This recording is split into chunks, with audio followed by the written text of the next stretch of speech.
suppose. Sonst merkst du an your lips auch schon noblest cause.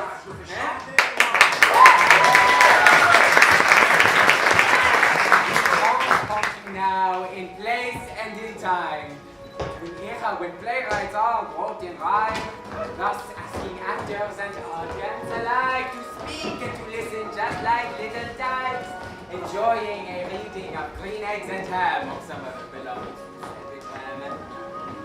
Le Grand Salon of Filament and Chrysale is the place in which we pick up our tale. The year of our scene is 1672. Three Learnéd Ladies place themselves in view. Armand, Filament and Belize. Each with an ulterior motive to please a young and some dandy they wish to impress with their acumen, their wits, and yes, with their breathtaking personality.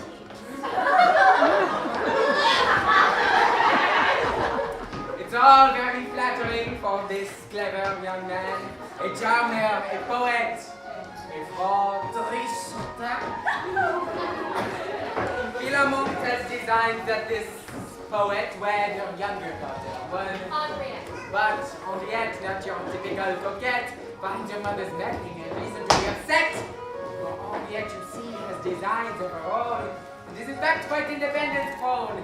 She's fallen in love with a boy named Tandra, who in turn is very fond of her as well, and planned to escape, leaving her mother's mouth hanging agape.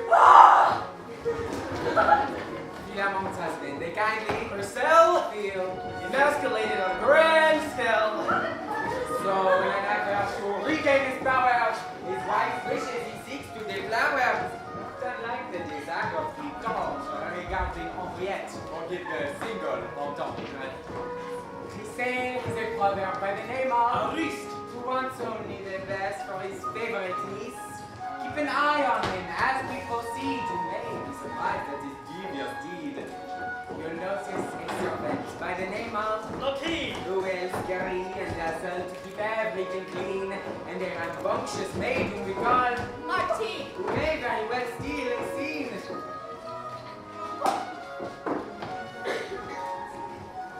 Fabius competition to Trisot and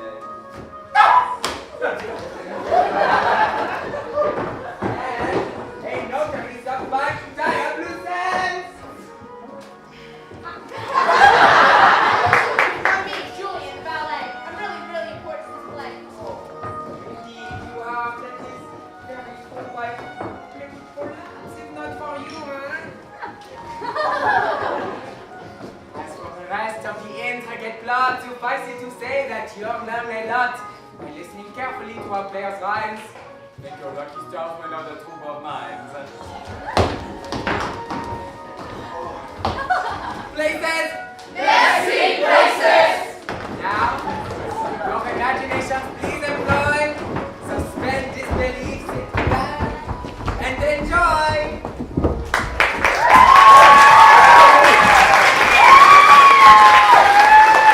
Really have a mind to leave your precious maidenhood behind and give yourself in marriage to a man? Can you be harboring such a vulgar plan? Yes, sister. Yes, you say. What have I heard so odious and sickening?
me has faded. Yes, sister, I believe it. He's told me so. Sister, you're gullible. As you should know, his talk of leaving me and loving you is self-deceptive bluster and quite untrue. Perhaps. However, sister, if you care to learn with me the facts of this affair, I see Clatandra coming. I'm sure, my dear, that if we ask, he'll make his feelings clear.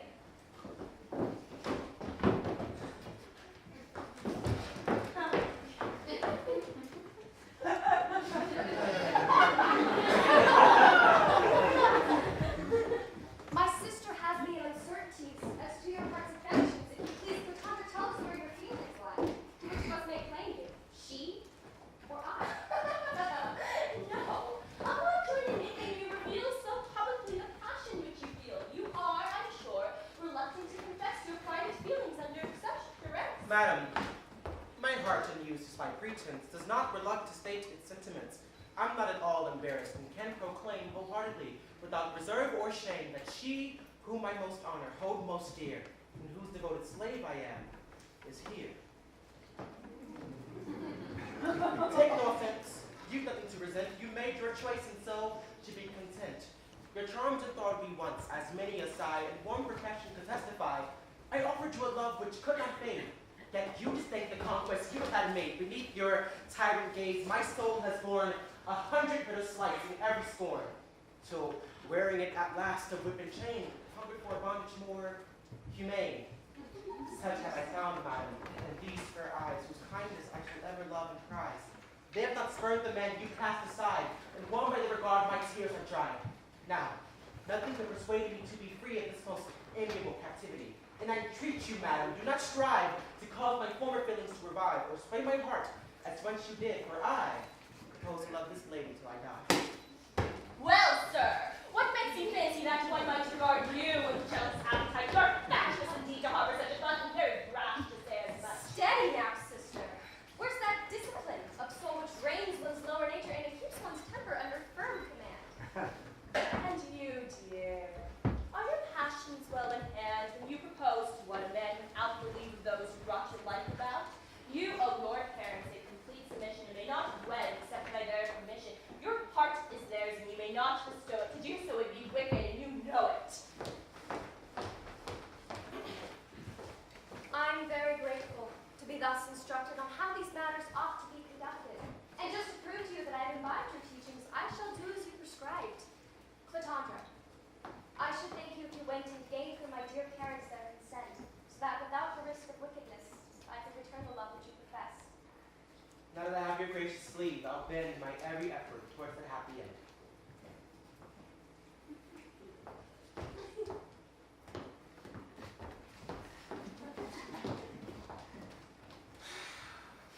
You look triumphant, sister, and appear to think me vexed by what has happened here. By no means, sister. I will know how you checked your senses with the reins of intellect, how no foolish weakness could disturb a heart so disciplined by wisdom's curve. I'm far from thinking you upset, indeed. I know you give me some more unease. Help me with the time to my parents' side, and speed the day when I may be his bride. Do lend your influence. What's childish teasing, sister, and how you gloat at having made a cast-off heart your prize? Cast off or not, it's one you don't despise. Had you the chance to get it back from me, you'd gladly pick it up on bended knee. I shall not stoop to answer that. I deem this whole discussion silly, dear sure. It is indeed, and you can well end it. Your self-control is great, and I commend it.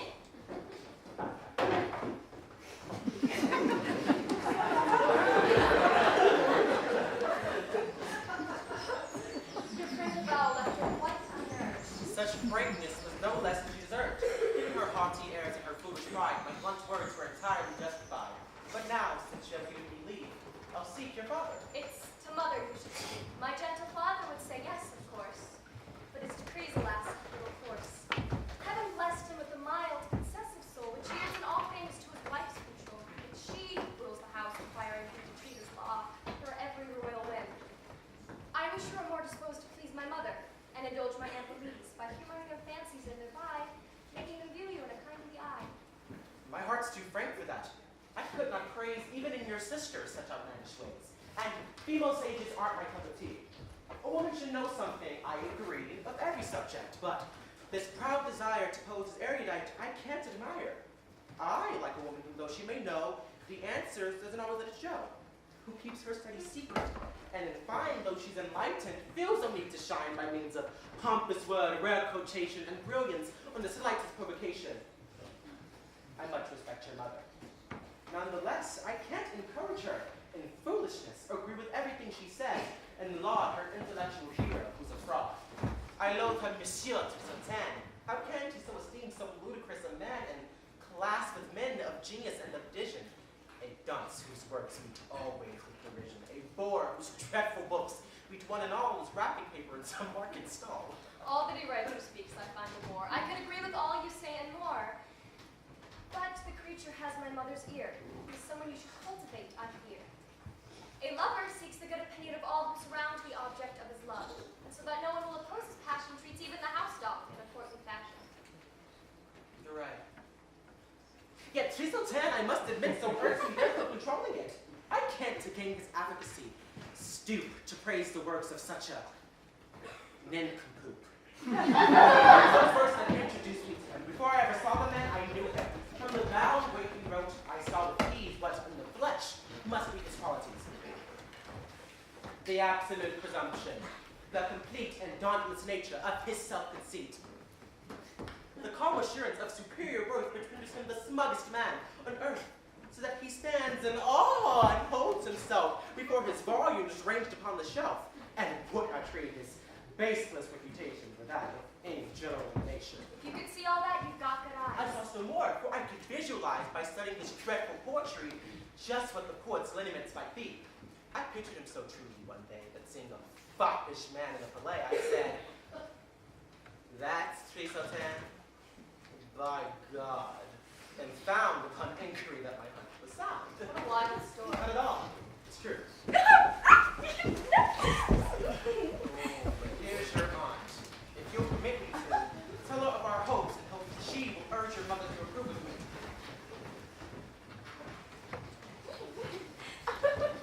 Madam, permit my lover's heart to see this happy opportunity, if you please, and tell you of his passion, and reveal. Hold, sir. Don't say too boldly what you feel. If you belong, sir, to the ranks of those who love me, let your eyes alone disclose your sentiments, and do not tell me bluntly. Of course, desires which only confront me. Adore me if you will, but do not show it in such a way that I'll be forced to know it.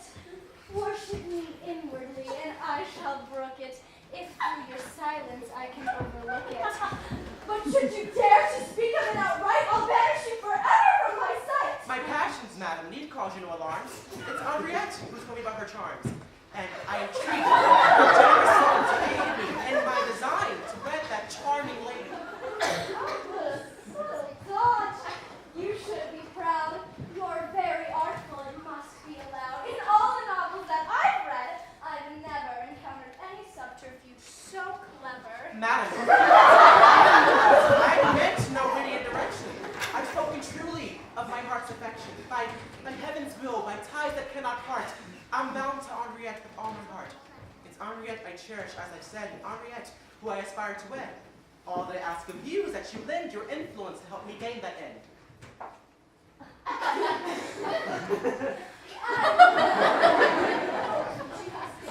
And how the name you've used should be translated. A clever substitution, sir. And I shall use the self-same code in my reply. Henriette disdains to wed, and those who burn for her must hope for nothing in return. Madam, why make things difficult? Why insist upon supposing what does not exist? Good heavens, sir, don't stand on ceremony, denying what your looks have often shown me. Let it suffice, sir, that I'm contented with this oblique approach you have invented, and that beneath such decorous disguise, your homage is acceptable in my eyes, provided that you make no overture which is not noble, rarefied, and pure. Hush! It's time our talk was ended. I already said more than I intended. You're quite mistaken. I'm blushing, can't you see? All this has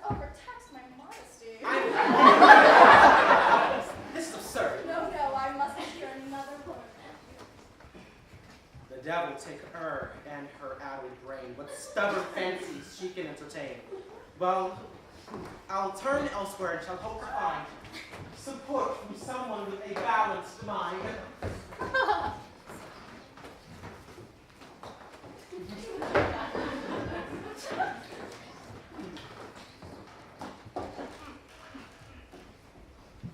Yes, I'll urgently as best I can, sir. Then hasten back to you and bring him and sir.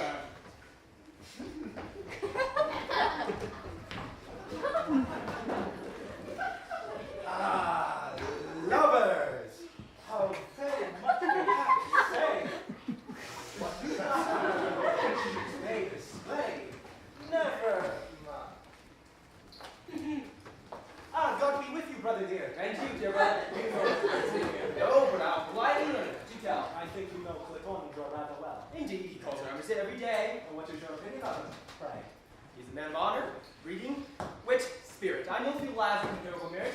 Well, I am here at his request. I'm glad to learn that you think highly of the lad. I knew his father well, through my stay in Rome. Good. Fun man. So they say.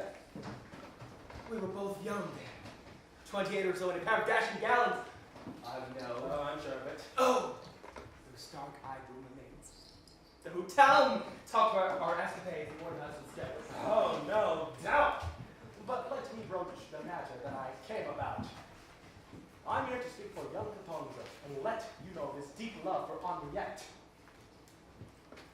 You love my daughter. Yes, upon my honor. I've never seen such passion. He dotes upon her. No. I see what's happened here. You're unaware of the true character of this affair. What, sister? Clitondra has misled your brother. The passion which he feels is for another. Oh, come. He doesn't love Henriette. Then how? I'm certain of it. He said he did just now. Of course. He said to me here, please understand, to ask her father for the lady's hand. Splendid. What's more, his ardor is so great that I'm to urge an early wedding date. Oh, how delightful! What obliquity! We use the name of Henriette, you see, as a code word or camouflage concealing the actual object of his tender feeling. Huh. But I'll consent now to enlighten you. Oh, well, sister, since you know so much, please do. Tell us what his true affections lie. You wish to know? I do. It's I. Oh, well, sister. What do you mean by well, my word? Why should you look surprised at what you've heard? My charms are evident in my frank opinion, and more than one heart's under their dominion. Durant, Tamis, Cleon, Philare, all these are proof of my attractive qualities. Oh, these men all love you. Yes, with all their might. They've said so. None has been so impolite. They've worshipped me as one from heaven above, and not presumed to breathe a word of love. These signs, however, have managed to impart the keen devotion of each humbled heart.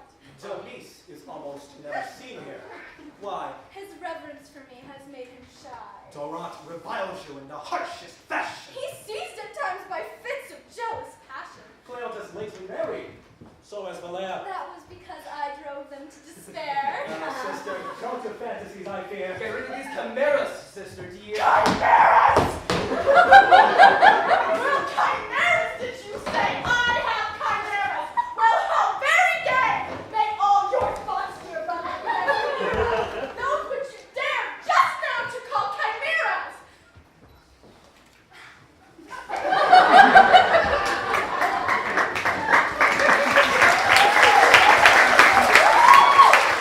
Sister bad, glowing matter daily. But once more, let's discuss our business, lady. The Tonto wants to marry Henriette and asks for your blessing. What answer shall we get? No need to ask. I readily agree. His wish does honor my family. He has, as you well know, no great amount of worldly goods. Goes no accounts. His rich in virtue, the most precious ore. His father and I will both be friends once more. So make certain that your wife concurs. I've given my consent. No need for hers. True, mother. Still, you do no harm if your decision had her strong support, I'm sure. Let's Nonsense! That's needless and well. Answer for my wife, she will approve. But, No, enough. I'll deal with her. Don't you worry, the business will be settled. In a hurry. so be it. I'll go consult with Henriette and then If things get as done. Don't fret. I'll tell my wife about it without delay. Ain't that my luck? It's right that people say, when you hang a dog, first give him a bad name. Domestic service. It's a losing game. Well, Martin, what's up? You want to know? Why, yes. Let's have this. Madam's let me go. She said you go. Yes, giving me the sack. But why? Where before? She says she'll whack me black and blue if I'm clear out of here. Oh, no, we shall say, serve me well, my dear. My wife's a bit short-tempered at times and fussy, but this won't do. I'll... What? Still here! Be off, you trollop! Leave my house this minute and mind you never again set foot in it! Now it's settled! What? Off with her! What crime has she committed to her? So you defend the girl? No, that's not so. Are you taking her side against me? Heavens, no! I merely asked nature for her offense. Would I, without good reason, send her hence? Of course not. But employers should be just... Enough! I bade her leave, and leave she must. Why so is anyone denying it? I won't be contradicted. I can't abide it. You would take my side and share my outrage too. I do, dear. My wench! My wife's right to it. The house rules one who done things you did. What did I do? Oh, I see, dear. She takes a light still of this affair.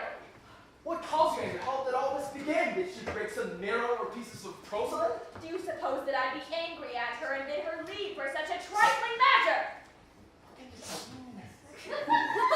Crime is very great. Of course it is, but I exaggerate. Did she perhaps by inadvertently let some base be stolen or some taxes? That could be nothing. Oh, Alaska, what can this be?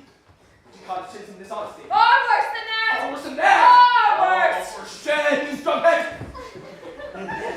So perverse. This creature, who for insolence has no peer, has after 30 lessons shocked my ear by uttering a low pleading word which Gogolá deems unworthy to be heard. And she persists in her defiance of that which is the basis of all science, grammar, which even the mightiest must obey, and whose pure laws hold princes in their sway. I was sure she'd done the worst thing under the sun. What? You don't find it monstrous what she's done? Oh, yes. I'd love to hear you plead her case.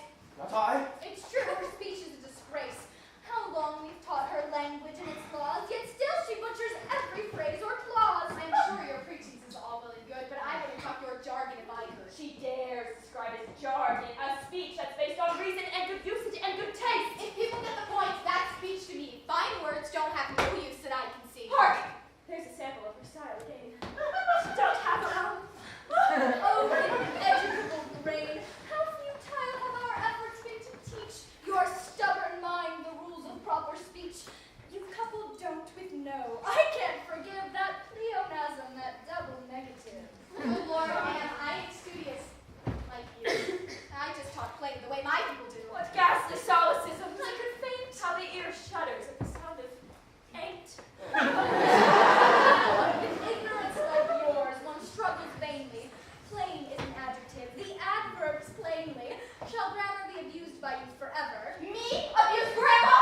Or grandma either? Never! Dear God! What I said was grammar. You misheard. I told you about the origin of the word.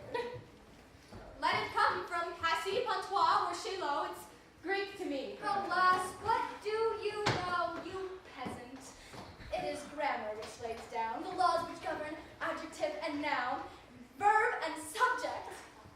I knew those people. Oh, how trying! Girl, those are parts of speech, and we must be at pains to make those parts of speech agree. Let them agree or swallow. What does it Oh, matter? mercy, let's be done with all this chatter.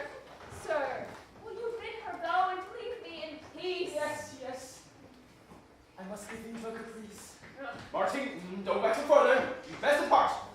So, you're afraid to wound her little heart. The hussy? Must you be so sweet and mild? Of course not. Where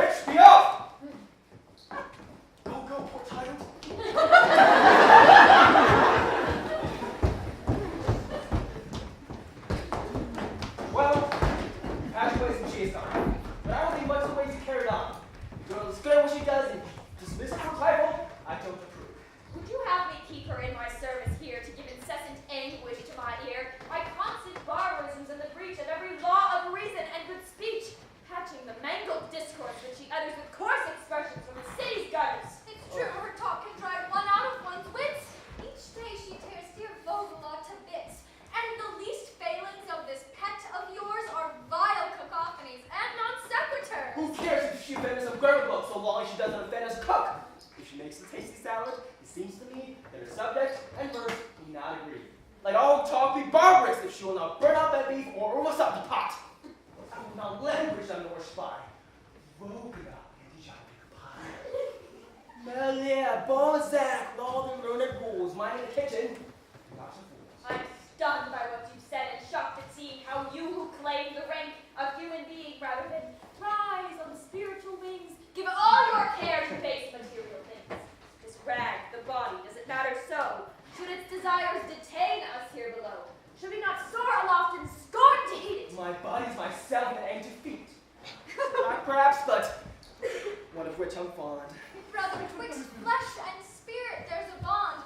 Yet, as the best minds of the age have stated, the claims of flesh must be subordinated, and it must be our chief delight and care to feast the soul on philosophic fare. I don't know what your soul's been missing of late, but it's not get balanced, diet at any rate.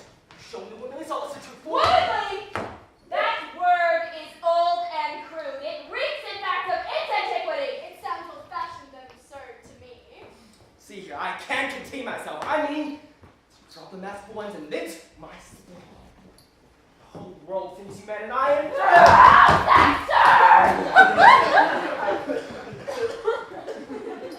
Sister, I'm addressing you. I can't forgive, but how mistakenly you choose. I'm sick of those eternal books you got in my being. You should burn them. Save for that flute I wear, press my collar and leave the student's life to close scholars. You throw it out if I may be emphatic, that great long frightful spyglass in the attic. And all these awkward accidents. Stop trying to see what's happening in the moon and look what's happening in your household here, where everything's upside down and queer. For 100 reasons it's neither meet nor right that a woman's study can be airtight.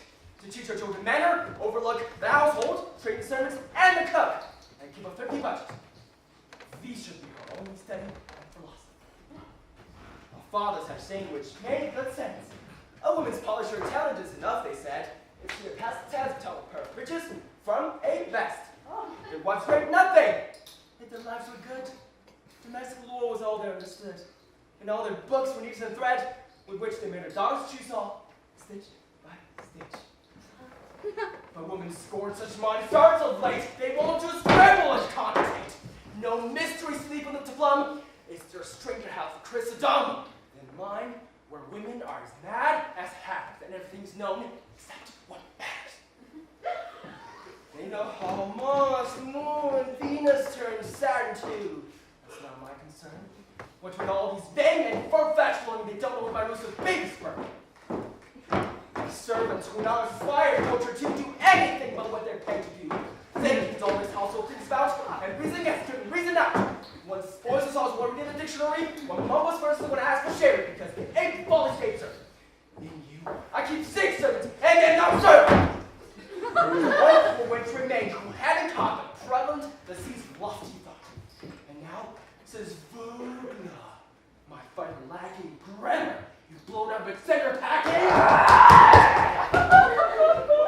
Sister, I'm speaking to you, as I said before. These golden comes century before. I'm tired of this from these patents first. In Latin, and that ass just sucks the worst.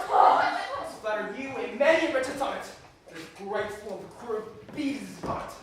Each time he speaks, one wonders what he said. I think myself, he's crazy in the head. Dear God, what brutishness of speech and mind! Could particles more grossly be combined, or atoms form an aggregate more crass? Can we be of the same blood, alas? I hate myself because we two are kin, and leave this scene in horror and chagrin.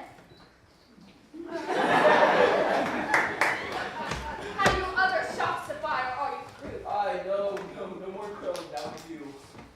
Let's talk of something else, as we've heard her state. Your elder sister scorns to take advantage. She's a philosopher, mind you, I'm not complaining. She's had the finest maternal trade. But younger sister is otherwise inclined. And I have a notion that it's time to find a match for Henriette. Exactly. And I'll now inform you of the match I planned. That Tristan, whose visits you begrudge and whom you so contemptuously judge, is, I've decided, the appropriate man. You can't recognize his worth. I can. Let's not discuss it. It's quite unnecessary. I've thought things through with he whom she should marry. Don't tell her of my choice, however. I choose to be the first to let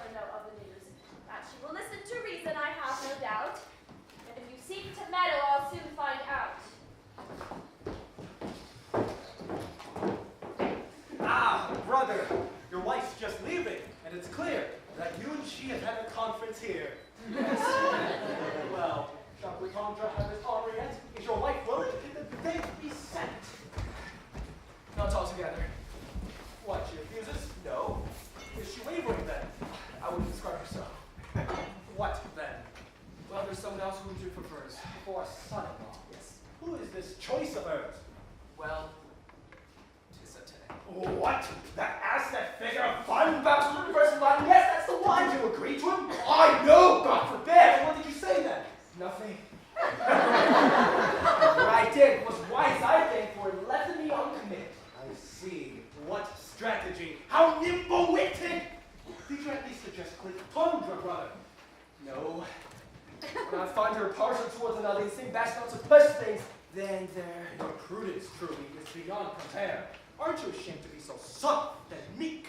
How can a man be so absurdly weak as to yield his wife an absolute dominion and never dare contest her least opinion? Brother, that's easy enough for you to say. You've no idea how he knows it grows way. Upon my heart, which loves tranquility, and how my wife's best head frightens you. Her nature is philosophical, that's her claim. But her tongue sad, sharp, and savage all the same. All this uplifting thought had not decreased her rancorous behavior in the least. There's no escape from her, because you either. She's like some frightened dragon spitting fire. Across her even slightly, she will lose in a day howling of abuse. And yet, despite her devilish ways, my fear obliges me to call her Pat. Dear. For shame. That's nonsense. It's your cowardice which lets your wife rule over you like this. What power she has, your weakness has created. She only rules because you abdicated. She couldn't bully you unless you chose, like an ass, to let her lead you by law. Come now, despite your timid nature, can you not resolve for once to be a man and saying, this is how it's going to be? Lay down the law and make your wife agree? Shall you sacrifice your honor yet to these besotted women and their fantasies? And take for a son-in-law and heir, a fool, who's turned your house into a Latin school. And your dazzled wife extols as best of wits, most erudite of souls, and peerless fashion of gallant verse. And who, in all respects, could not be worse. Once more I say for shame, it is ludicrous to see a husband cringe and cower thus. Yes, you cried right, I see nothing wrong. It is high time, brother, to be firm and strong. Take a stand. Well said. It's base, I know, to let women dominate one so. Quite right. She's taking advantage of my patience, she has, and their peaceful inclinations. That's true.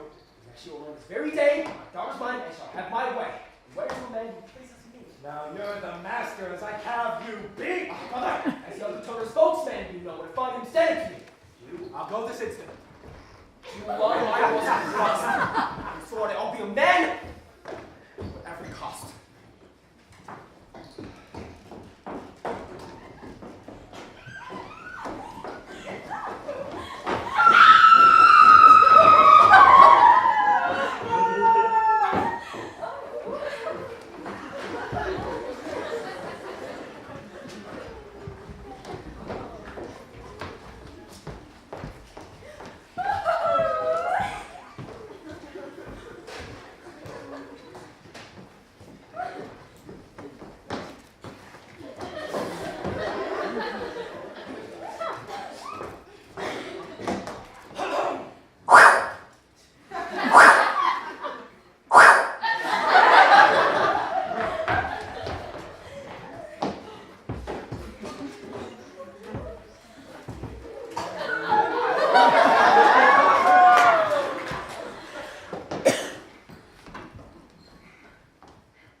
our men's hearts.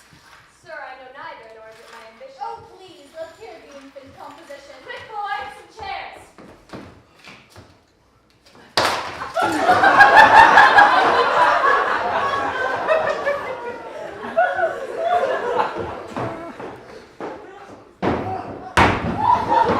Dear God, how loutish! Ought you to fall like that, considering what you talked regarding equilibrium and its laws? Look what you've done, fool. Surely you see the cause. It was by wrongly shifting what we call the center of gravity that you came to fall. Or, alas, Don't! It's a blessing he is not made out of glass. Wait, it never faltered. Now then, do serve us with the wedding feast. For such great hunger as confronts me here, an 8-line dish would not suffice, I fear. My epigram's too slight. It would be wiser, I think, to give you first as appetizer a sonnet which a certain princess found, subtle in sense, delectable in sound. I seasoned it with Attic salt throughout, and you would find it tasty. Have no doubt. How should we not? With concentration, my heart is leaping with anticipation. I'm mad for poetry, and I love it best when pregnant thoughts are down. And as long as we talk, our guests can't say a word. Sonnet to the Be silent, please, let the poem be heard.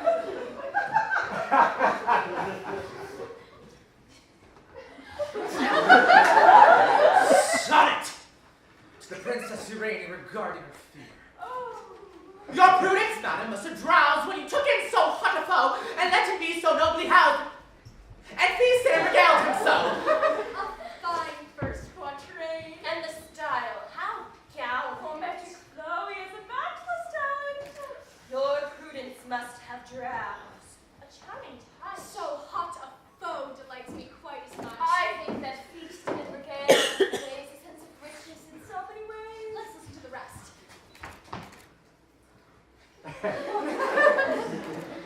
Your prudence, madam, must have drowsed when you took in so hot a foe, and let him be so nobly housed and feasted and regaled him so. Your prudence must have drowsed. So hot a foe. Feasted and regaled. Say what they may, the rest must go. From your rich lodging drive away this ingrate, who as well you know would make your precious life his prey. Oh, pause a moment, I beg you. One is breathless. Let us digest those verses which are deathless. There's a rare something in those lines which captures one's inmost heart and stirs the soul to rapture. Say what they may, the wretch must go from your rich lodging. Drive away. How apt that is, rich lodging. I adore the wit and freshness of that metaphor. Say what they may is crazy to my liking. I've never encountered any words more striking. Nor I that say what they may bewitches me. Say what they may is brilliant, I agree. Oh, to have said it. It's a whole poem in a phrase. But have you really grasped what it conveys, as I have? Say what they may, the wretch must go. That means if people take the fever side, their pleading should be scornfully denied. Say what they may, the wretch must go. Say what they may, say what they may. There's more in that. Say what they may. Here's, perhaps I am alone in this, my dears, but I see no limit to what that phrase implies. It's true, it means a great deal for its size. Sir, then you wrote this card to say what they may. You should know your own great genius. Can you say that you were conscious then of all the wit and all the meaning you had found in it? Ah, well, I am very fond of ingrate to it. Well describes that villain fever who repays his host by causing them distress. In short, the quatrains are a great success. You give us the terses now, I pray. Oh, please, let's once more hear. Say what they may. say what they may, the wretch must go. Say what they may. From your rich lodging drive away, Rich lodging. that ingrate who as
him to a lady of his acquaintance. There's always something striking about his titles.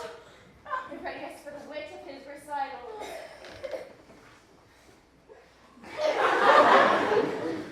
Love sells his bonds to me at such a rate. I've long since spent the half of my estate, and when you see this coach embossed with heavy gold at such a cost, that all the Catholic countryside gurgles as my latest passes in her pride. Listen to that, my Laius, how erudite! A stunning reference, so exactly right. And when you see this coach embossed with heavy gold at such a cost, that all the Catholic countryside gurgles as my latest passes in her pride. Now, by that vision of vermilion, that what was mine is now her million.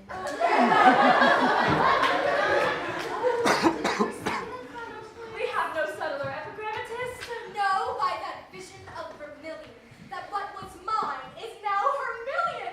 The rhyme is clever and yet not forced. Vermilion, her million. Yes, sir, I have the highest opinion of you. It may be that I am biased, but all that you write to my mind stands alone. If you would read us something of your own, one might reciprocate your admiration. I've no new poems, but it's my expectation that soon in Sunday chapters you may see the plans I've made for our academy. Plato, in his Republic, did not go beyond an abstract outline, as you know, but what I've shaped in words I shall not fail to realize in most concrete detail. I'm much offended by the disrespect which men display for women's intellect, and I intend to avenge us, every one, for all the slighting things which men have done, assigning us to cares which stunt our souls, and banning our pursuit of studious gold. It's too insulting to forbid our sex to ponder any questions more complex than whether some lace is pretty or some brocade, and whether some skirt or cloak is nicely made. It's time we broke our mental chains and stated our high intent to be emancipated. My deep respect for women none can deny. Although I praise the lady's lustrous eye, I honor too the luster of her mind. For that you have the thanks of womankind, but there are some proud scholars I could mention to whom will prove, despite their condescension, that women may be learned if they please, and found like men their own academies. Ours, furthermore, shall be more wisely run than theirs. We'll roll all disciplines into one, uniting cares and a rich alliance with all the tools and theories of science, and in our thought refusing to be thrall to any school, but make use of all. For method! Aristotle sits me well. But in abstractions, Plato does excel. The thought of Epicurus is very key. I rather like his atoms, but as between a vacuum and a field of subtle matter, I find it easier to accept the latter. On magnetism, Descartes supports my notion. I love his falling world. And whirling motions. I can't wait for our conclaves. We shall proclaim discoveries and they shall bring us fame. Yes. And your keen minds nature can but yield, and let her rarest secrets be revealed. I can already offer no such rarity. I've seen many include with perfect clarity. I'm not sure I've seen men, but I can say that I've seen steeples there as plain as day. To master, grammar and physics is art, and history, ethics, verse, and government. Ethics, which thrills me in so many respects, was once the passion of great intellects, but it's the Stoics to whom I give the prize. They knew that only the virtuous can be wise. Regarding language, we aim to renovate our tongues through laws which suit will promulgate. Each of us has conceived a hatred based on outraged reason or offended taste for certain nouns and verbs. We have gathered these into a list of shared antipathies and shall proceed to do and banish them. At each of our learned gatherings, we'll condemn in worded terms those words which we propose to purge from usage, whether in verse or prose. But our Academy's noblest plan of action, a scheme in which I take deep satisfaction, a glorious project which will earn the praise of all discerning minds of future days, is to suppress those syllables which, though found in blameless words, may have a shocking sound, which naughty punsters utter with a smirk, which age on age coarse gestures overwork, and which by filthy double meanings vex the finer feelings of the female sex. You have most wondrous plans beyond a doubt. You'll see our bylaws once we've worked them out. Full and wise. By our fine standards, we shall criticize whoever certain and be severe with it. We'll show that only we and our friends have wit. We'll search out faults in everything. We'll cite to ourselves alone for pure and flawless writing. There's a man outside to see you, sir. He's wearing black and has a gentle voice and very. It's that learned friend of mine who's begged me to procure for him the honor of meeting you. Oh, please have him enter. You have our full consent. We must be gracious and most intelligent. Well there, I told you plainly, didn't I, that I wish you to remain with us. But why? Stay, so you prefer to understand? Behold!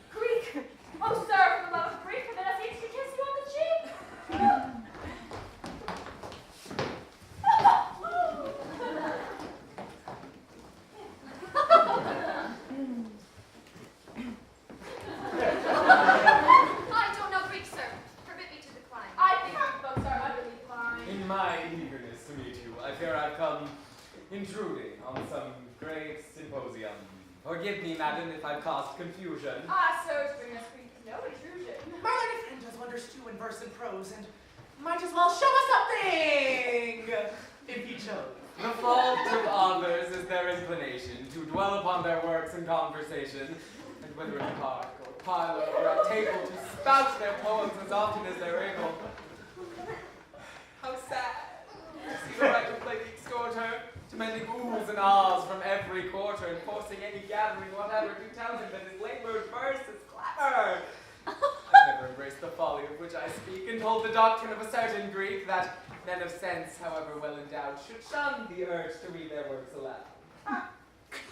Still, here are some lines concerning you, which I am pleased to hear your judgment on. For further beauty, your verses stand alone. Venus and all the graces grace your own. Your choice of words, it's splendid, and your phrasing. Your ethos and your pathos are amazing. The polished epilogues, which you have given us, surpass both Virgil and Theocritus. Your odes are noble, gallant, and refined, and leave your master Horace far behind. But your little love songs, what good suitor? As for your well-turned sonnets, none are new. Your different, are any poems more charming? Your madrigals are any more disarming. Above all, you're the wizard at Ballade. As Bohemia, you always have the honor. France will only recognize your merits. The age did justice to its finest You spirit. have a gilded coach in which to ride. Statues of you would rise on every side. Now for my beloved. Please comment on it in the Have you seen a sonnet about the fever of Princess Urania? Yes, it was read to me yesterday at tea. Do you know who wrote it? No, but of this I'm sure. The sonnet, frankly, is very, very poor.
Unconvincing way, but let's forget it. This ballad of mine. Ballads!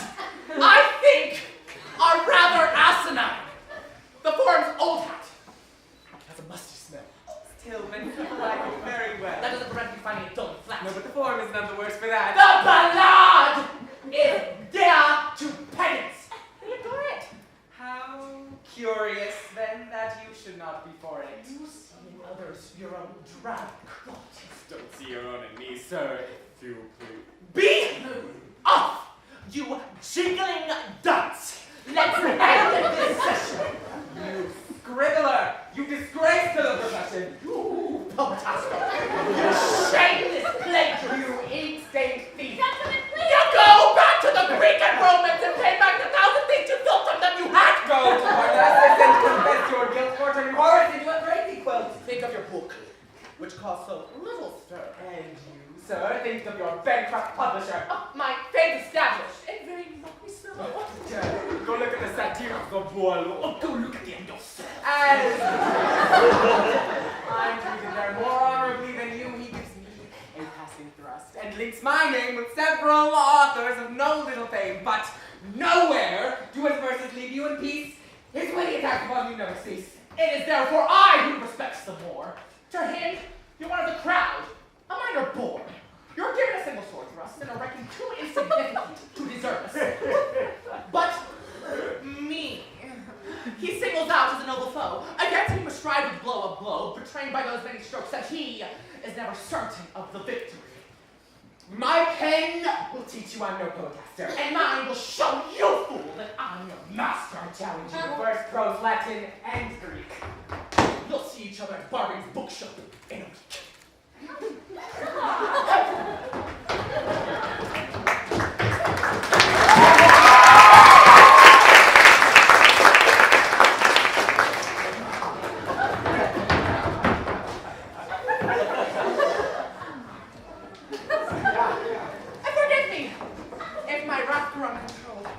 I felt an obligation to uphold. What? Sonnet, your judgment. He maligned. I'll try to mend your quarrel, never mind. Let's change the subject. Excuse me. Okay, come here. I've long been troubled because you don't appear at all endowed with wit or intellect. I've a remedy now for that defect. Don't trouble, Mother. I wish no remedy. Learned discourse is not my cup of tea. I like to take life easy, and I balk and try to be a fount. A clever talk. I have no ambition to be a parlor wit, and if I'm stupid, I don't mind a bit. I'd rather speak in a plain and common way than rack my brains for brilliant things to say. I know your shameful taste, which I decline to countenance in any child of mine. Beauty of face is but a transient flower, a brief adornment, the glory of an hour, and goes no deeper than the outer skin. The beauty of mind endures and lies within. I've long sought means to cultivate in you a beauty such as time could not undo, and plant within your breast a noble yearning for higher knowledge and the fruits of learning. And now, at last, I've settled on a plan which is to mate you with a learned man. This gentleman, in short, whom I'll decree that you acknowledge as your spouse to be. Innocent. I understand your eyes ask my consent. Before you pledge a heart that's mine, do so. All claims I willingly resign. This match will bring you wealth and happiness.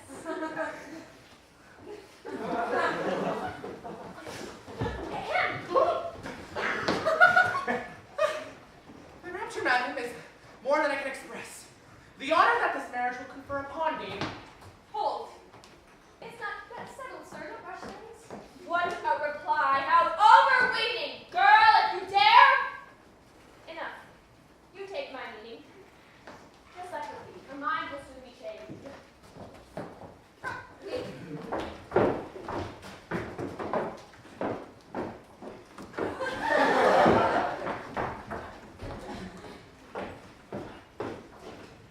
What a brilliant match your mother has arranged. She's found for you a spouse both great and wise. Why don't you take me to such prize? It's you, not I, who are to be his bride. For my older sister, I'd gladly set aside.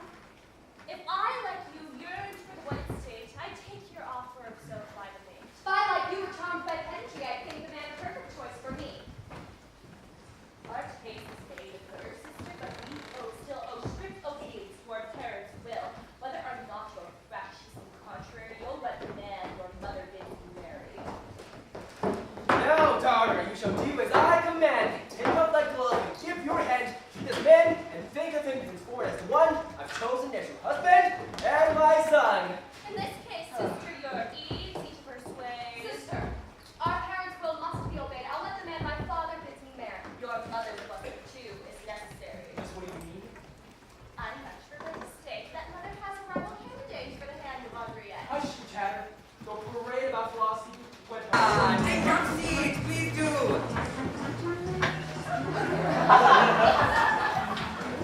Let me be the first to say. I just need a moment to change the mood.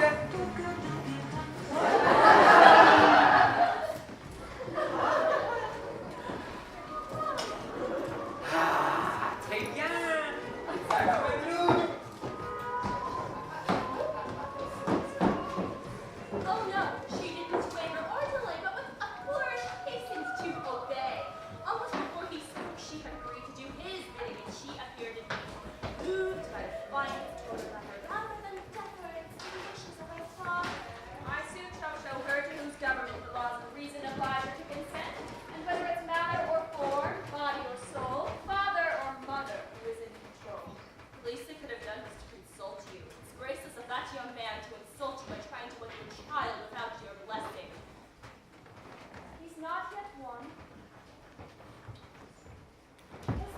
somewhat prepossessing, and I approved his paying court to you, but I never liked his manners. He well knew that writing poetry was a gift of mine, and yet he never asked to hear a line. Mother, if I were you, I shouldn't let that gentleman espouse your honor yet. Not that I care, of course.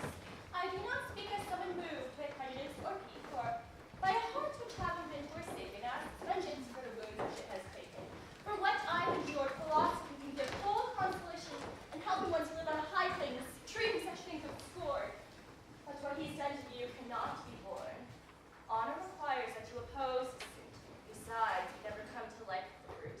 In all our talks, I cannot recollect his speaking of it with the least respect. Young whelp! Despite your work's great reputation, he icily withheld his approbation. The churl! A score of times I've read to him your latest poem, sweet poor them limb from The limb. beast! We quarrel often about your writing, and you would not believe how harsh, how biting. Ah, madam. A little charity, I pray. Or a little truthful speaking, anyway. How have I wronged you? What was the offense to make you seek by slanderous eloquence to rouse against me this taste and ire of those whose good opinion I require? Speak, madam, and justify your vicious grudge. I'll gladly let your mother be our judge. Had I the grudge of which I stand accused, I could defend it, for I've been ill-used. First, love, sir, is a pure and holy flame which makes upon us an eternal claim. 'Twere better to renounce this world and die than be untrue to such a sacred tie. Fickleness, sir, is a monstrous crime, and in the moral scale there is no heavier sin. Do you call it fickleness, madame, to do what your heart's full disdain has driven me to? If by submitting to his cruel laws I've wounded you, your own heart's the cause. My love for you is fervent and entire. For 2 whole years it burned with constant fire. My duty, care, and worship did not falter. I laid my heart's devotion on your altar. But all my love and service were in vain. You dashed the hopes I dared to entertain. If thus rejected, I made overtures to someone else. Was it my fault or yours? Was I inconstant, or was I forced to be? Did I forsake you, or did you banish me? Sir, can you say that I refused your love when all I've sought has been to perjury or vulgarity and teach you that refined and perfect passion which is of the mind? Can you not learn an ardor which dispenses entirely through the commerce of the senses, or see how sweetly spirits may be blended when bodily desires have been transcended? Alas, your love is carnal and cannot rise above the plane of gross material ties. The flame of your devotion can't be fed except when married in the marriage bed. How strange is such a love, and oh, how far above such earthing as true lovers are. If in their delights the body plays no part, in their two pure flames that marry heart to heart, rejecting all the rest as low and bestial, their fire is pure, unsullied, and celestial. Besides, their breathe are blameless and express no filthy hankerings, no fleshliness. There's no ulterior goal they hunger for. They love for love's sake, nothing more. And since the spirit is their only care, bodies are things of which they're unaware. Well, I'm aware, though you may blush to hear it, that I have both a body and a spirit. Nor can I part them to my satisfaction. I fear I lack the power of abstraction, whereby such philosophic feats are done, and so my body and soul must live as one. There's nothing finer, as you say, than these entirely spiritual ecstasies, these marriages of souls, these sentiments so pure by any taint of sense. But such love is, for my taste, too ethereal. I am, as you complained, a bit material.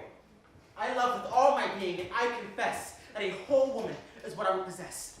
Need I be damned for feelings of the kind? With all respect for your high views, I find that men in general feel my sort of passion, that marriage still is pretty much in fashion, and that it's deemed an honorable state, so that by asking you to be my mate and share with me that good and sweet condition was scarcely an indecent proposition.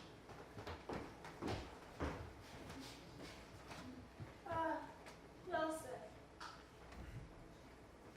Since you thrust my views aside, since your brute instincts must be satisfied, and since your feelings to be faithful must be bound by ties of flesh and chains of flesh, I'll force myself, if mother will consent, to grant the thing on which you are so intent.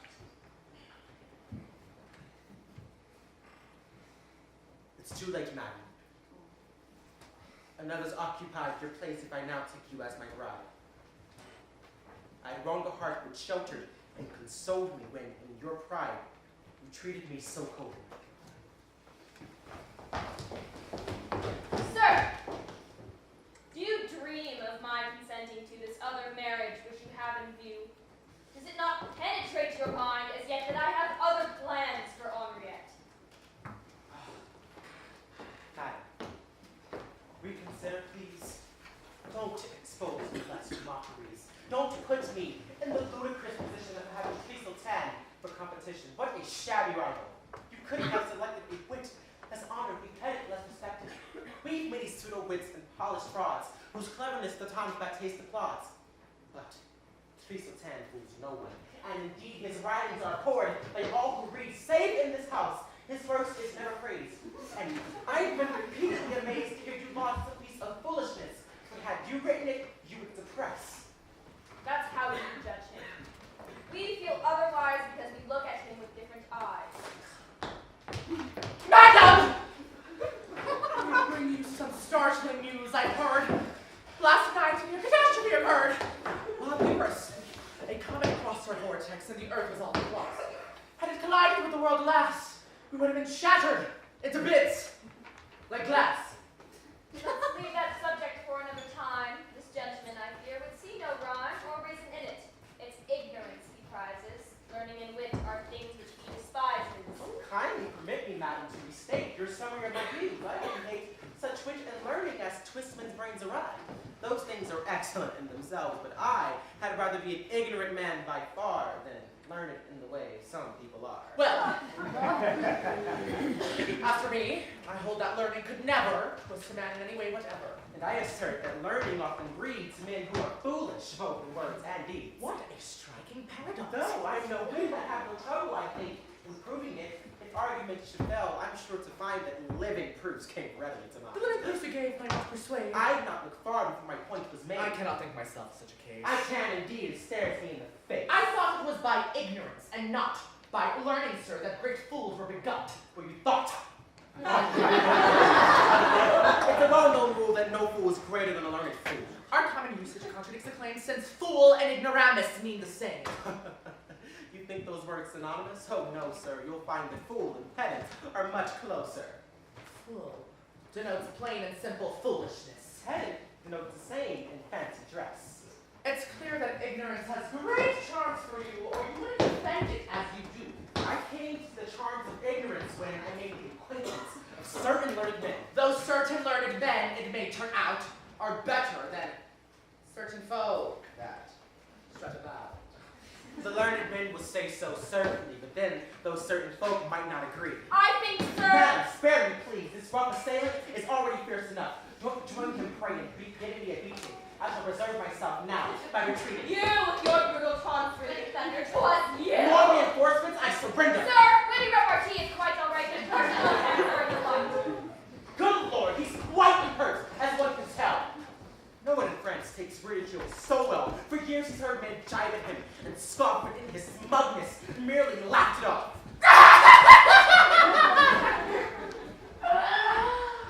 I'm not surprised to hear this gentleman say the things he said in this unpleasant fray. He's much at court, and as one might expect, he shares the court's mistrust and intellect. And as courtier might defend the test, the ignorance that's in its interest. You're very hard indeed on the poor court, which hears each day how people of your sort who deal with intellectual rares, decree it, complain of their careers, are blighted by it, deplore its wretched taste, and blame their own unhappy failures on that cause alone. Permit me, Mr. Sultan, with due respect for your great name, to say that you and all your kind would be well to discuss the court and tone this question for us. That the court is not so short of wit and brain as you and your scribbling friends maintain. That all things there are reviewed with common sense, that good taste too is much evidence, that the knowledge of the world surpasses the fusty learning of pedantic asses. It has good taste, you say? If only it had. What makes you say, sir, that its taste is bad?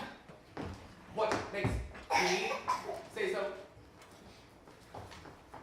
Rasius and Malus, to France,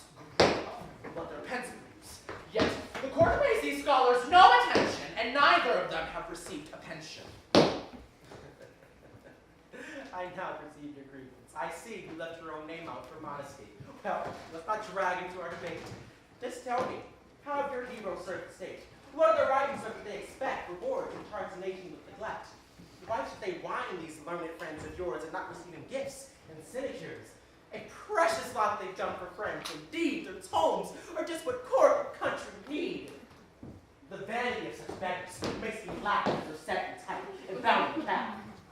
They think that they're illustrious citizens, that the fate of nations hangs upon their pens, that the least mention of their work should bring pensions flocking in our eager wing, that the whole universe, with one right there admires them, that they're famous everywhere, that they're wondrous wise because they know what others said before them long ago, because they've given 30 years of toil, and eye strain to acquire by midnight oil, some jumbled Latin and some garbled Greek, and overload their brains with the antique obscurities which lie about in books. These bookworms with their smug, myopic roads are full of pompous talk, and when they function, they have no common sense, no useful function, and could assure them thinking with grace, think all wit and learning a disgrace. You speak most easily. It is clear what feelings prompt you to be so severe. Your rival president seems to urge.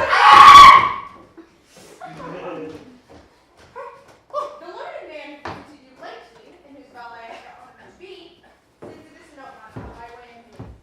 Whatever the import of this note you bring, do learn, my friend, that it is a graceless thing to interrupt a conversation so, and a rightly trained valet to go to the servants first and ask them for admission. Madam, I'll bear in mind your admonition.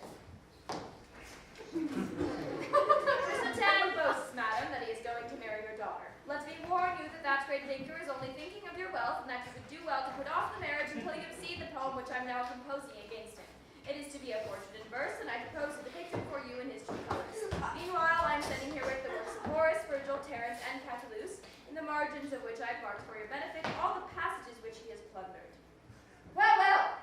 To thwart the match which I desire, a troop of enemies have opened fire upon this worthy man, but all requite by one swift action their dishonest spite, and show them all that what they strove to halt is only hastened which they strove to halt. Take back the volumes to your master, and inform him so that he'll really understand precisely how much value I have set upon his sage advice that Henriette shall wed this gentleman this very night. Sir, your friend of the family, I invite you most sincerely to remain and see the contract signed as shortly as possible. Armand, you'll send for the notary and prepare her sister for a party's affair. No need for me to let my sister know that this gentleman, I'm sure, will quickly go to tell her all the news and see as well to profit sauce and spirit to rebel. We'll see by whom her spirit will be swayed. It doesn't suit me to be disobeyed.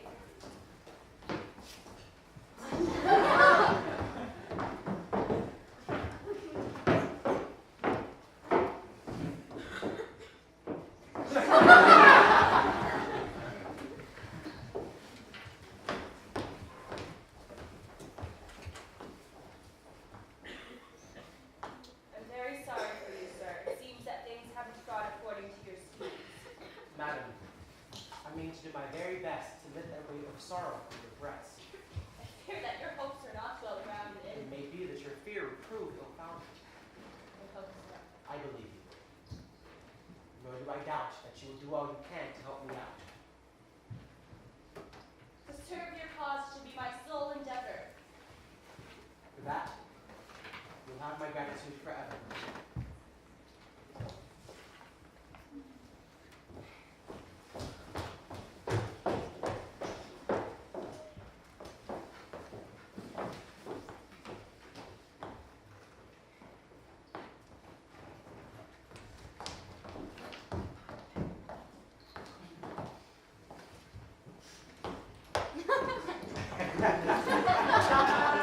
I shall be lost unless you help me, sir. Your wife rejected my appeal to her and chosen Pisotan for her son-in-law. Damn it!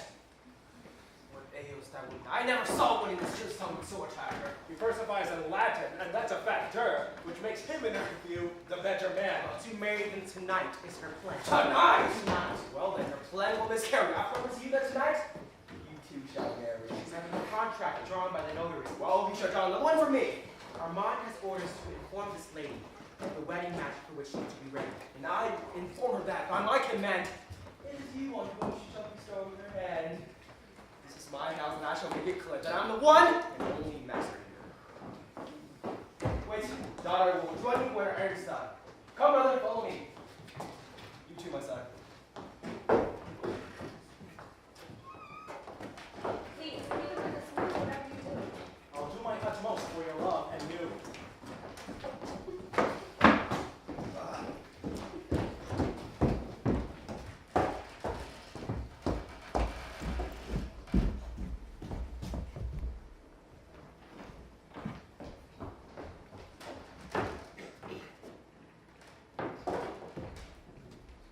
Whatever aid our kind allies may lend, it's your true heart on which my hopes depend. As to my heart, of that you may be sure. If so, my own is happy and secure. It must be strong so as not to be coerced. Cling to our love. Let them do their worst. I'll do my best to make our cause prevail. But if my hope of being yours should fail, and if it seems I'm to be forced to marry, a convent cell shall be my sanctuary. Heaven grant that you need never give to me such painful proof of your fidelity.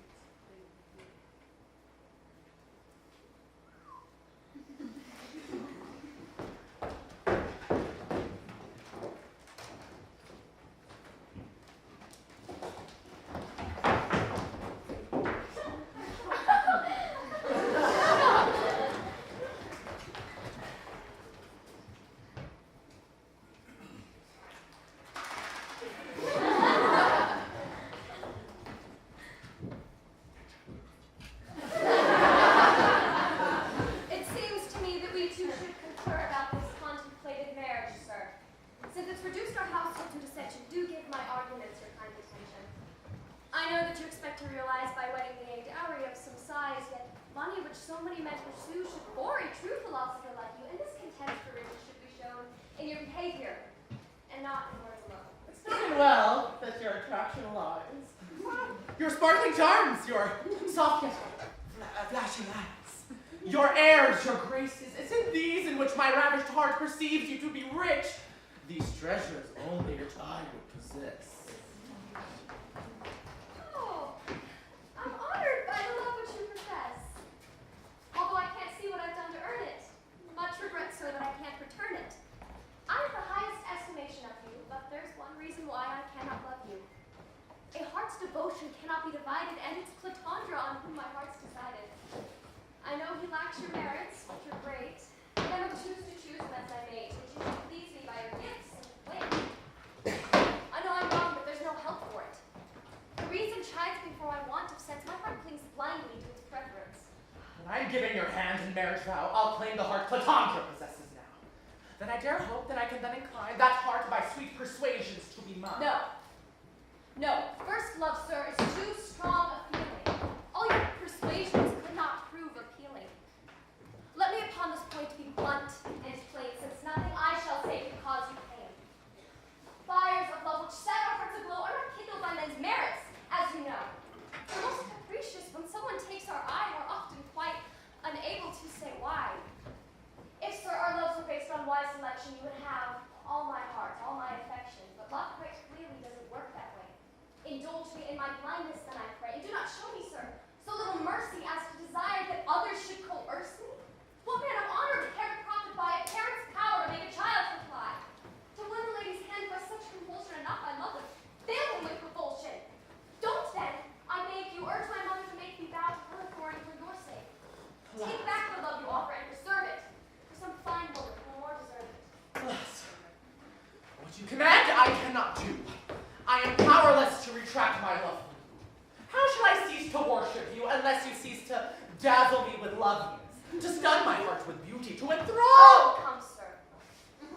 No more nonsense. You know all these irises and phyllises whose great attractiveness your verses celebrate, and whom you so adore with so much... My mind speaks in those verses, not my heart.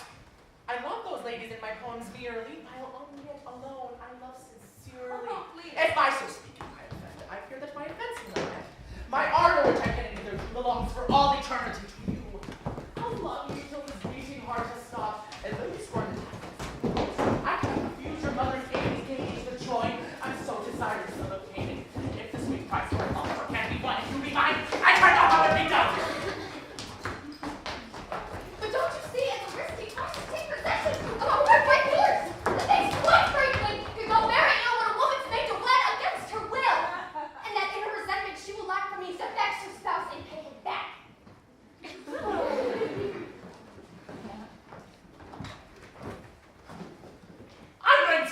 such things. The wise man takes whatever fortune brings. Transcending vulgar weaknesses, his mind looks down unmoved on mishaps of the kind. Nor does he feel the less distress in soul regarding matters not in his control. You fascinate me, sir. I'm much impressed. I didn't know philosophy possessed such powers and could teach men to endure such tricks of fate without discomfiture. Your lofty patience ought, sir, to be tested, so that its greatness could be manifested. It calls, sir, for a wife who take delight in making you display it day and night. But since I'm ill-equipped by temperament to prove your virtue to its full extent, I'll leave that joy to one more qualified and let some other woman be your bride. Well, We shall see.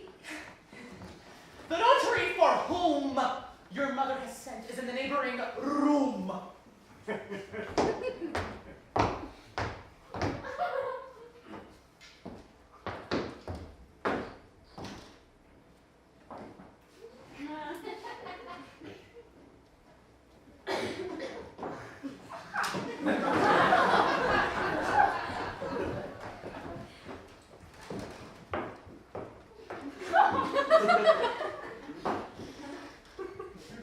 now, daughter, I'm pleased indeed to find you here. Prepare to show obedience now, my dear, by doing as your father bids you do. I'm going to teach you another thing or two. First of all, as you can see, I'm in Georgia Will and Wednesday Martin. I much admire the stance you take. Hold some, father. Don't let yourself be shaken. Be careful lest your kindly disposition induce you to abandon your position. Cling to resolutions. I entreat you, and don't let father's stubbornness keep you. What? So you take me for a booby, eh? No sob, did you say? I don't say that. Do you think I like the sense to set out to live for my sentiments? No, father. If I do let to bring in spirit to run my own house and so here it. No, no. Am I the sort you suppose would be in my nose?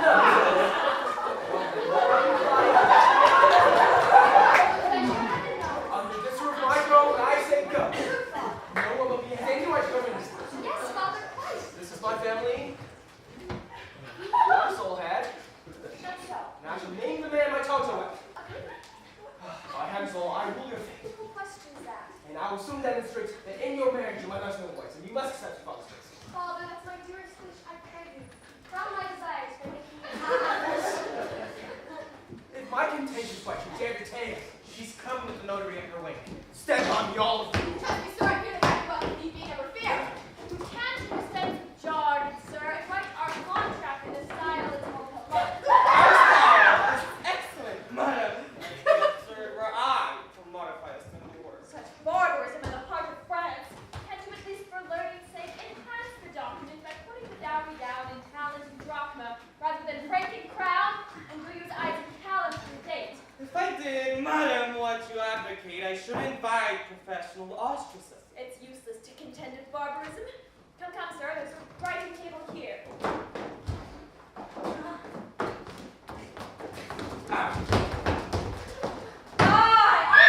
girl! How dare you reappear? Why have you brought her back, sir? Tell me why! I'll tell that at leisure, by and by. First, there's another matter to decide. Let us proceed with the contract. Where's the bride? I'm giving away my younger daughter. I see. Yeah, it's honor is her name, sir. This is she. Good. And the bridegroom? This is the man I choose. And I, for my part, have a bit of news. This is the man she will marry.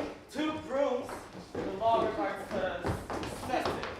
From the Clinton Rod, just write down his attending your task is done. Write down good tongue, he's to be my son. Kindly consult together and agree as a single person has the groom to be. No, sir, do as I indicated. Come, sir, do not name drive station. First, tell me by whose orders I should abide. What's this, sir? Shall my will and by? I will stand by and let this devil take my daughter's hand. Just one of my mistakes. A lot of money matters to him indeed. How dare you charge a learned man with greed? But Tucker shall marry her, as I said before. The matter, this is the man I've chosen. I'll hear no more. The matter's settled. Do you understand? I, for whom you have a hand. Just ain't right for the wife to run the shop. The man, I say, should always be on top. Well said. Though I'm sacked 10 times for saying so, it's cocks, not heads, should be the ones to crow. Correct. When a man's wife wears the briefest hooks, City girl out and make nasty jokes. True.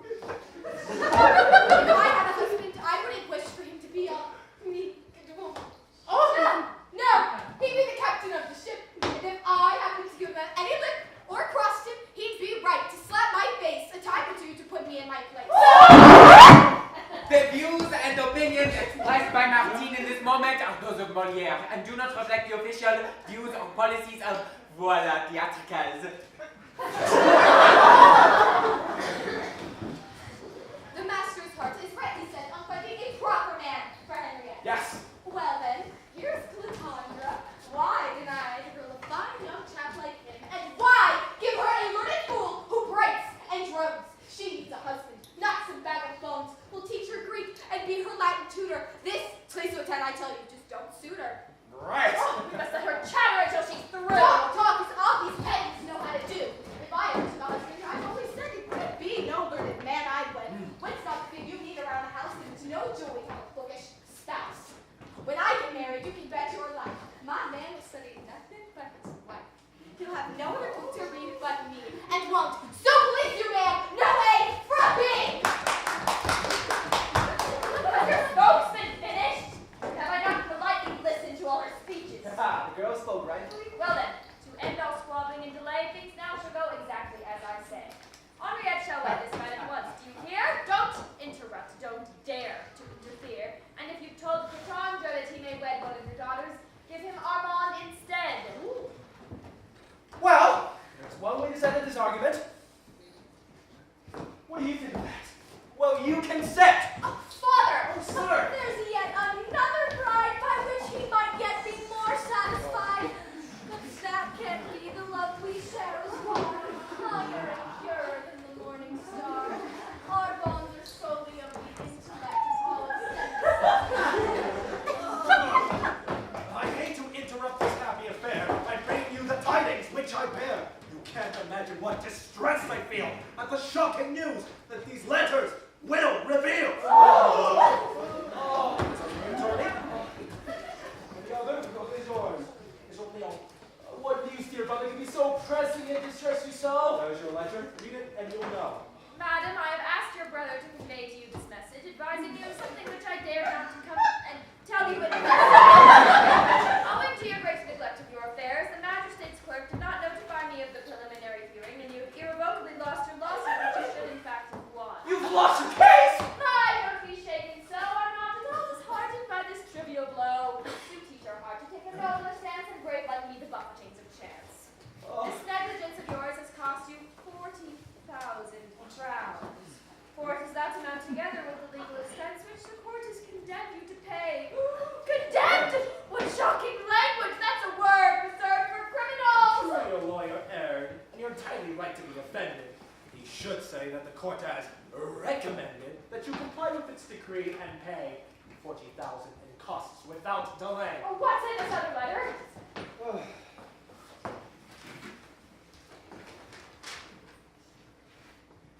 Sir, my friendship with your brother leads me to take an interest in all that concerns you. I know that you have put your money in the hands of Argon and Demon, and I regret to inform you that they've both on the same day gone into bankruptcy. Lost all my money, every penny of it!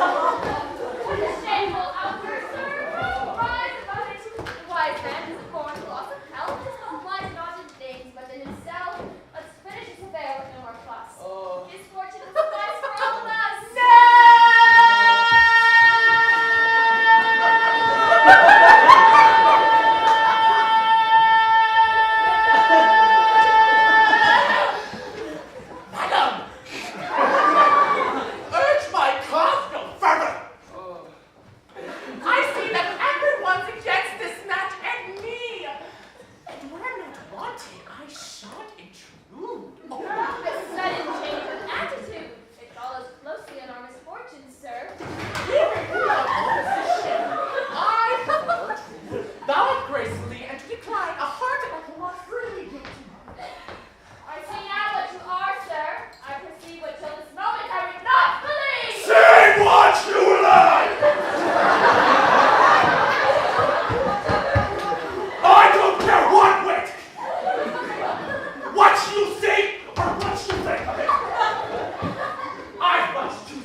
untrue!